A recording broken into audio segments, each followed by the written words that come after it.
Now, your Storm Tracker team forecast with meteorologist Ashley Renee.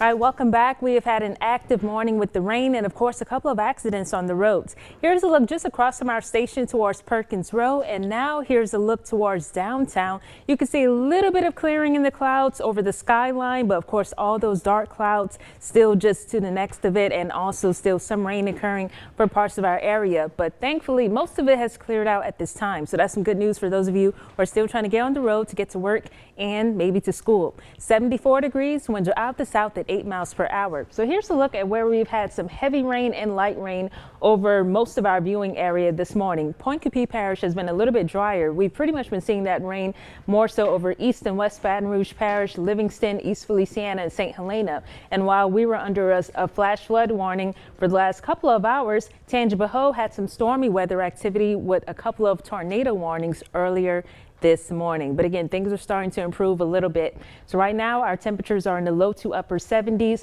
Wind speed still out of the east, mainly at 9 miles per hour in Jackson and 8 here in Baton Rouge. So winds have slowed down just a tad bit. But since yesterday, once we started getting some rain moving to our area, look at these totals that we have. About an inch here in Baton Rouge, nearly an inch and a half in Plaquemine, but about 8.2 inches for the northern part of Livingston and also St. Helena Parish, where the rain has definitely just constantly poured down for those spots since about yesterday. So for our Monday afternoon, highs will be in the 80s. Since skies will still be mostly cloudy for the rest of today with little peaks of sunshine, that's going to help those temperatures to stay in the 80s range. And then going to this afternoon, more of the rain continues to shift out, and then we'll start to clear out more so for this evening concerning the rain. So overnight low temperatures in the 70s. Tuesday's highs will also be in the upper 80s to low 90s. Now Tuesday will be a drier day. Still looking at a dry morning, a mostly dry afternoon with just a couple of isolated showers around. But then we'll have another weak cold front moving into our area, mainly for the middle of this week.